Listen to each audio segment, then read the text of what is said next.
A car bomb explodes in northeastern Nigeria, the birthplace of Boko Haram. As Hillary Clinton's lead widens, Donald Trump struggles to regain control of his campaign amid party infighting. And how an Australian restaurateur is teaching African refugees job skills and helping break social barriers. Africa 54 starts right now. Good evening and welcome. I'm Vincent Makori. This is Africa 54. Now, violence in northeastern Nigeria once again has residents terrified. An explosion in Maiduguri, the capital of Borno State, killed at least 7 people on Wednesday and wounded 15 others. Nigeria's National Emergency Management Agency says that 6 people were killed at the scene and another person died at a hospital. The explosion occurred as a taxi approached a gas station. In the aftermath of the attack, bodies of victims were laying on the ground next to the vehicle as emergency officials inspected the area. There has been no immediate claim of responsibility for the blast. Northeastern Nigeria is the base of the Boko Haram terrorist group. Its 7-year uprising has killed more than 20,000 people. Now, aid agencies warn that northeastern Nigeria is facing a serious food emergency. People are starving. The Boko Haram conflict has displaced over 2 million people. Militants have stolen livestock and insecurity has disrupted trade and is preventing many families from returning to their farms. The situation is particularly precarious for tens of thousands of children who suffer from malnutrition. Chika Odua reports from Maiduguri. Around Maiduguri, you can see people lining up to get free food from charities. Sometimes things get out of hand. About 1 million of the people displaced by Boko Haram have come here to Maiduguri. VOA was not allowed to film near the IDP camps. Inusa Isa rode out to meet us. He said he has not eaten a solid meal in 5 days. We are dying of hunger. Shortly after I came here, my wife died. We just lost a baby 3 days ago that my brother's wife gave birth to. My brother is dead. My father died not too long ago. The UN World Food Program has been handing out free supplements for children under 2 years of age since July. But some are ending up in health clinics, like this one run by the International Rescue Committee. They'll have swelling in both their legs due to protein wasting. We'll also see skin breakdown because, again, of protein wasting. We will see severe pneumonias because of when you start to feed, it'll go down into the breathing tube. We will also see congestive heart failure because their bodies are just not able to handle the fluid that comes into their body when we start to feed them. 2-year-old Mariam Ali could barely walk when she arrived at the clinic. Her dusty red hair, a telltale sign of vitamin deficiency. Her family had fled Konduga, about 40 kilometers away. She has recovered enough for her mom to feed her a nourishing peanut-based supplement. Staff say the sooner parents bring their children for treatment, the better. Doctors Without Borders treats the most severely malnourished children in this 110-bed facility. Dr. Jarvid Ali says at least 72 children died here in August. In other parts of Africa that I've worked in or in Asia, it's usually a chronic situation that at a moment leads to malnutrition or humanitarian crisis. But here, it's very acute. It happened more or less overnight. He estimates 1 in 7 children in the Borno State capital are malnourished. The situation in rural areas is a top concern. Only 48% of Borno today is accessible. So we don't even know what the true magnitude is. MSF has called for a massive relief effort.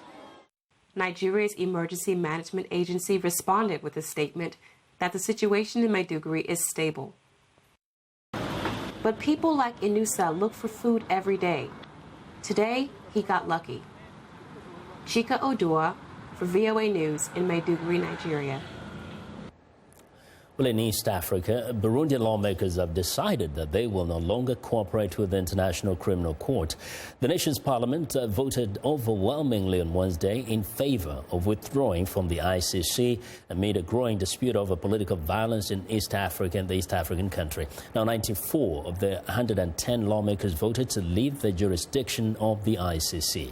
The bill to remove Burundi from the court's jurisdiction will now proceed to the office of the president to be signed by President Pierre Nkurunziza, triggering a withdrawal process that will last a year. Earlier this year, the ICC opened a preliminary investigation into Burundi, focusing on killings, imprisonment, torture, rape and sexual crimes, as well as enforced disappearances. Well, now for more on Burundi's vote to quit the ICC, journalist Moses Avierimana joins me by phone from Bujumbura. Moses, now what has been the reaction to the passing of that bill?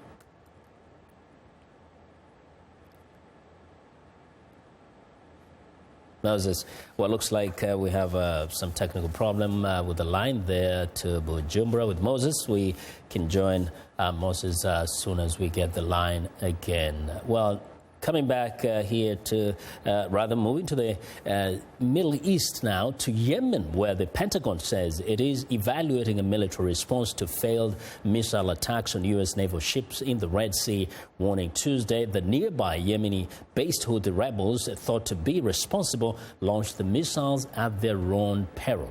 Officials say the two missiles launched over a one-hour period missed their targets and landed harmlessly in the water Sunday. The Pentagon says that the missiles came from Yemen territory controlled by Houthi fighters who are seeking to topple President Abu Rabu Mansour Hadi. The U.S. military has been providing intelligence and logistics to Saudi-led coalition warplanes, which began targeting Houthi positions inside Yemen earlier this year. Meanwhile, Saudi Arabia says it will partially ease the blockade surrounding rebel-controlled areas of Yemen to evacuate people wounded in a deadly airstrike at a funeral last weekend. But analysts say if emergency humanitarian aid is not also allowed into the country, Yemen faces an imminent starvation crisis. Now, for more details on the situation in Yemen, VOA Pentagon correspondent Kala Bab joins us live for the U.S. military headquarters. Hello, Carla. Hi, Vincent. Now, the United States has said that if further investigations reveal that the Iran-allied Houthi rebels, in fact, did attack or launch this attack, there will be some form of retaliation, possibly. What could this be? Well, I don't want to get ahead of the situation, Vincent. What Pentagon spokesman Captain Jeff Davis said that anyone that targets the United States military does so at their own peril. But let's keep in mind here, the United States is not at war with the Houthis. It's not like when the Islamic State or when Al-Qaeda strikes a military target, we strike back because the United States has an authorization to be at war. This is not the case here. So this would have to go through the channels at the White House and the State Department before anything would happen through the U.S. military. Now, the Houthis have said, well, we didn't do this, in fact, publicly, but also we are hearing that they may have also communicated this privately. My sense is that they don't want to antagonize the United States. What's your read on this? Well, it's safe to say here at the Pentagon, no one thinks that antagonizing the United States military is a good idea. The problem with the Houthis is that this strike appears to have come from the Houthi rebel-held territory. That's problem number one. There are Iranian capabilities that the Houthis have that could have caused this. That's problem number two. And the Houthi rebel leader was just saying on Saturday that the United States was responsible for that bombing of the funeral. He was saying that the United States has provided the Saudis with all the equipment it needs. The United States is planning, that was the words he used, planning these airstrikes. And none of that is true. And the United States has been very, very patient and thoughtful in staying out of this war. They have provided the Saudis with some refueling as soon as this week. That is how the United States is helping in this conflict. They're helping the Saudis, their allies, with refueling. But aside from that, the United States has stayed focused on Al-Qaeda in the Arabian Peninsula, AQAP, and not with this conflict that's been going on since March of 2015. Now, with this very complex situation, Carla, from what you're hearing, how are things on the ground? Are things getting any better, especially militarily, security-wise? Well, that's the problem. They're not getting any better. This is a situation that ebbs and flows. Some weeks you'll see improvement and progress, and then some weeks you'll see a failure on both sides to do anything. And the humanitarian situation is not being solved either. So this is a real serious issue for Yemen. They don't have a government that can keep things going, and they don't have a way to get aid in. It's a horrible situation, and many are saying that the United States needs to step forward and needs to start taking part in this conflict to get some aid in. But the Pentagon right now is still staying out. Okay. Thank you very much, Carla, for your reporting, as always. Thank you. Anytime. Thanks. That's Voice of America's Pentagon correspondent, Carla Babb, reporting live from the Pentagon. Now, let's go back to Burundi, where we just mentioned that the country has voted to quit the ICC, the International Criminal Court. Journalist Moses Avierimana is standing by. Moses, do I have you on the line?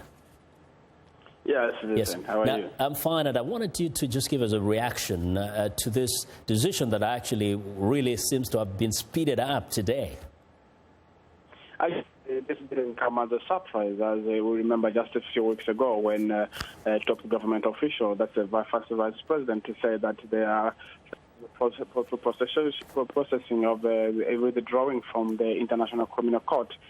We understand 94 of the parliamentarians in Burundi voted for the withdrawal, with only 2 who were against the leaving the court. However, these 2 opposition members who were against raised the concerns about the violation of human rights in the past since last year, where they said the government has failed to address these issues on the national level. So it was work for the ICC to bring the perpetrators to justice. So this one was one of the concerns by the opposition. Yeah. So now this means the ICC cannot come in, or at least Burundi doesn't have the obligation to cooperate. What are people saying now? What are the options for Burundi, especially those who are hoping to get some justice from an international court? Well, the hopes are fading, of course. I spoke to one of the citizens who was saying, the government itself has failed to investigate on the crimes which have been committed since last year. And remember that the international community and also the Human Rights Office have accused the government and the ruling party supporters, the youth wing, involving in the human rights violation and torture and killings and targeted killings of the opposition leaders. So we don't see any time soon if the government will hold those who are accountable, whom are accused of committing these crimes. And according to the human rights, they say actually it's the government itself. All right, Moses, thanks a lot for reporting, for joining us today. That's Moses Avierimana reporting from Bujumbura, the capital of Burundi. Now, relief efforts are in full swing in Haiti after a devastating hurricane slammed the country last week. Local officials say the massive storm killed at least 1,000 people, and the death toll may rise with reports of a cholera outbreak. Meanwhile, the U.S. has said it is temporarily stopping Haitians from being deported. Earlier, I spoke by phone with the VOA's Jean-Paul Leroy, who is in Port-au-Prince. I got a chance to go to the emergency operations center. It's like you have a FEMA in the U.S., but the buildings are different. You have one-level buildings, so we have a lot of people working at the operations center. You can see all the trucks leaving the place and going into those regions affected by the hurricane. So food, medical supplies, I think it's a situation that they are trying to handle properly there.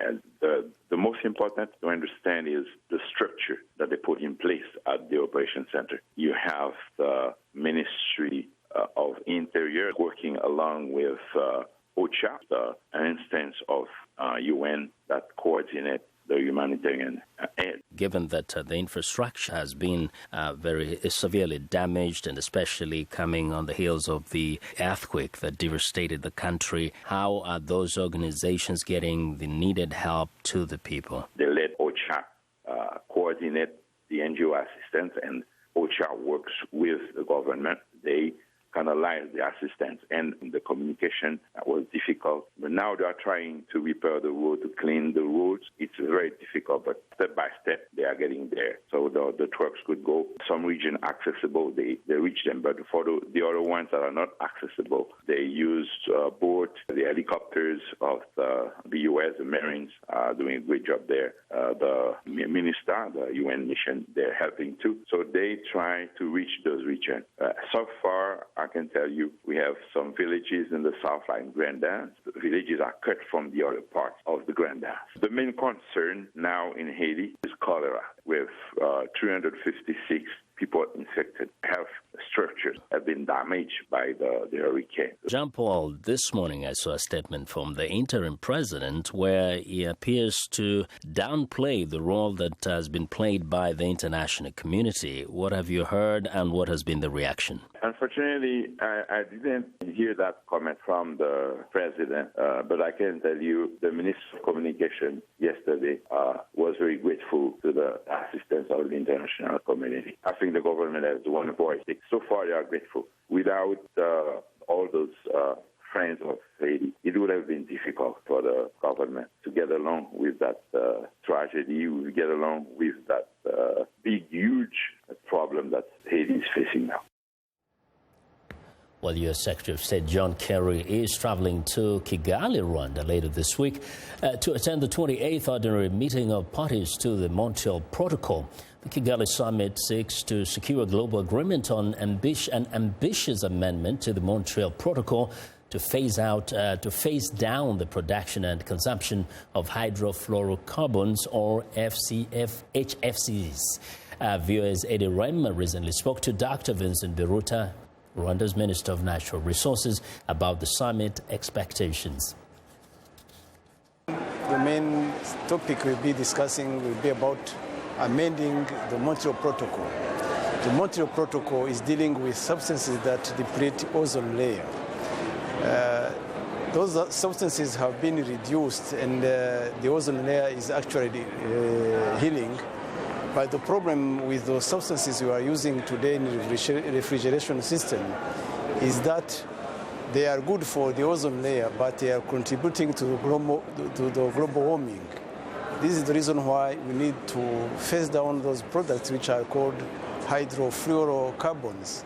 We need to phase down these products so that they don't affect the climate. And while we deal with the ozone layer, we need also to consider not to damage our climate. There is the other component which is related to the amendment we wanted to adopt.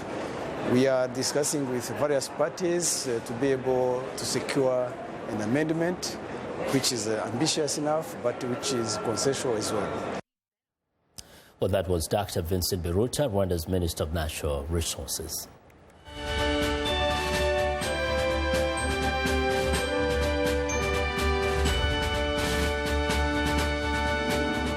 Presidential candidates are campaigning hard as the November 8th election day draws near. Democratic presidential nominee Hillary Clinton has seen her voter support rise after Sunday's second debate with Republican opponent Donald Trump. Meanwhile, Trump is continuing to deal with the fallout from the release of a video which offends women. VOA's Zlatitsa Hoke reports. In her campaign speech Tuesday in Miami, Florida, Clinton used the devastation caused by Hurricane Matthew to address climate change. Right now, the ocean is at or near record high temperatures, and that contributed to the torrential rainfall and the flash flooding that we saw in the Carolinas. Sea levels have already risen about a foot, 1 foot, in much of the Southeast. Clinton warned that rising sea levels could cost Florida $400 billion in real estate losses within just one generation. Clinton said climate change also affects the nation's health. Mosquitoes that carry diseases like the Zika virus and ticks that carry Lyme disease are expanding their ranges. And hotter summers and longer pollen seasons are making allergies and asthma worse. Clinton said as president she would make the United States beat China and Germany in the race to be the world's clean energy superpower. Campaigning with her was former Vice President Al Gore, a Nobel Prize winner for his work on climate change.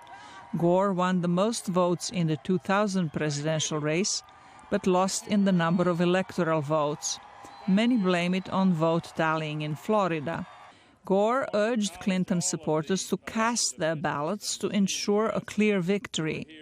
Trump was fundraising in San Antonio, Texas on Tuesday. He has vowed to race to the finish despite waning support or abandonment by many leading Republicans. On November 8th, the arrogance of Washington, D.C. will come face to face with the righteous verdict of the American voter.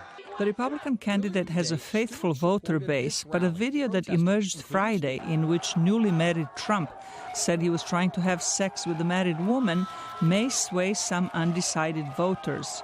He has since issued a video in which he apologized for his offensive remarks and said he never acted on them. Bill Clinton has actually abused women, and Hillary has bullied, attacked, shamed, and intimidated his victims. In the videotaped message, Trump said he wanted to fight for disadvantaged Americans and pledged to be a better man. Zlatica Hoke, VOA News, Washington. We want to know what you think about Africa 54 and the stories we cover. Join the conversation on Facebook. The address is Africa54, and check out our headlines 24/7 on voaafrica.com. Find me on Twitter at VOA Vince Makori. Coming up, the global fight against air pollution. Driving a certain type of car can help. Stay with us.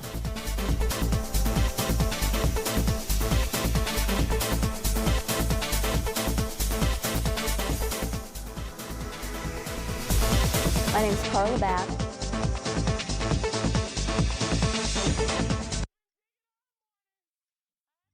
Every day it's my responsibility to collect all of the defense news. It keeps our VOA viewers informed. I get to travel all across the globe. Anything that's defense related and how to protect and keep people safe, that's where I'll go. So it's never a dull moment at the Pentagon. My name is Carla Babb. This is my beat.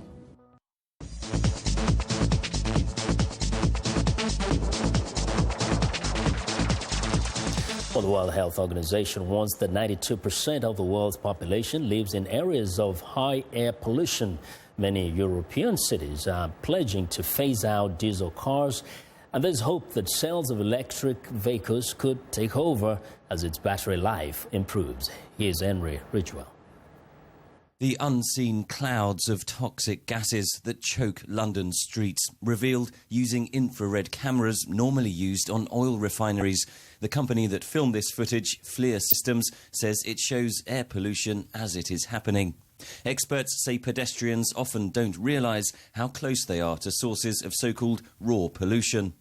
One of the difficulties of getting the message across to the public at large in these days is the fact that air pollution, although it's a major public health problem, is actually invisible.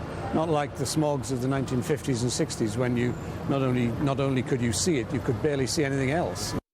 So what exactly are we breathing in on traffic-clogged streets? The main problem that you're breathing in are the particulates, the soot from largely from diesel exhaust, which is the primary problem as far as public health is concerned, and that's responsible for maybe up to around 30,000 premature deaths across the UK. The other pollutant that's more recently become an issue is nitrogen dioxide, again largely from diesel. Diesel cars are seen as the main culprit of urban air pollution. German carmaker Volkswagen's attempt to fix emissions tests, known as Dieselgate, has sharpened the focus on phasing out diesel engines. It's quite clear that the car industry is feeling the pressure of a public health crisis owing to air pollution in big cities in particular, and the aftermath of the Dieselgate scandal, and which is the reason why it's looking to produce newer electric models. At last month's annual Paris Motor Show, electric cars dominated the stands. Volkswagen has announced it aims to sell 2 to 3 million electric vehicles a year by 2025. Regulation of the industry could be higher. The industry could be held up to a much higher standards when it comes to emissions, thereby making the transformation to electrical vehicles quite fast. The World Health Organization released data last month showing that 9 in 10 people live in places where air pollution exceeds safe limits. Experts say electric cars could offer the solution, with the proviso that the electricity is generated using renewable energy. Henry Richwell for VOA News, London. Well, it's time now for a short break. Still to come on Africa 54, how an Eritrean restaurant owner is uplifting refugee women in need. We'll be right back.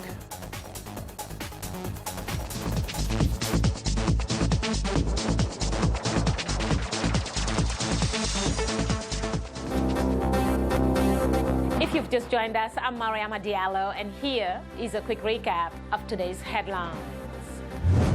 In Ethiopia, the government says it wants to reform the country's electoral system, which has excluded the opposition and generated months of bloody protests. In Spain, police seize a boat carrying nearly 20 tons of hashish headed to Libya that authorities say would finance insurgents in North Africa and the Middle East. In Ivory Coast, lawmakers approve a new constitution draft proposed by President Alassane Ouattara. Finally, in Kenya, Save the Children and the Kenyan government encourage families living in the northeast region, where 4 out of 5 women are illiterate, to send their daughters to school. That's all for today. Thanks for watching. We'll see you next time.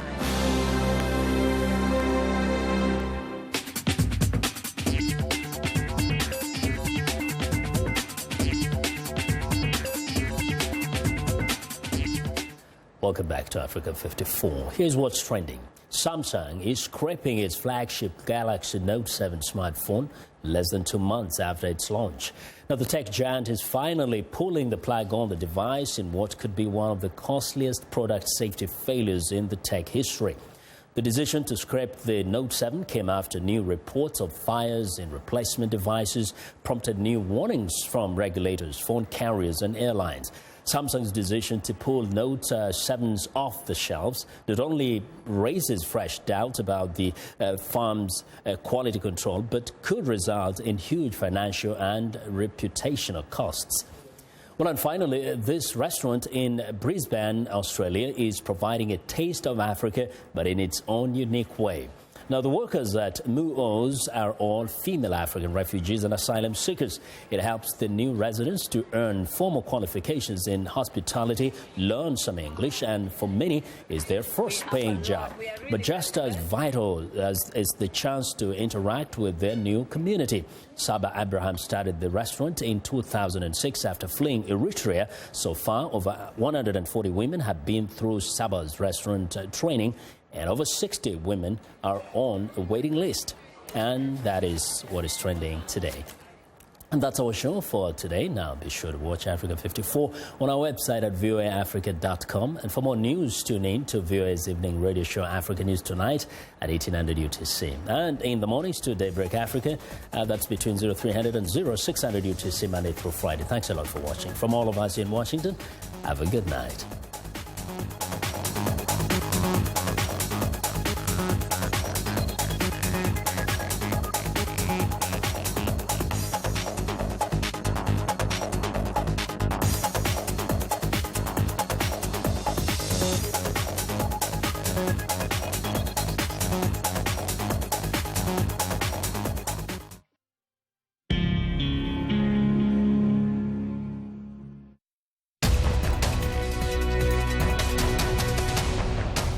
Welcome to Voice of America's Newswords.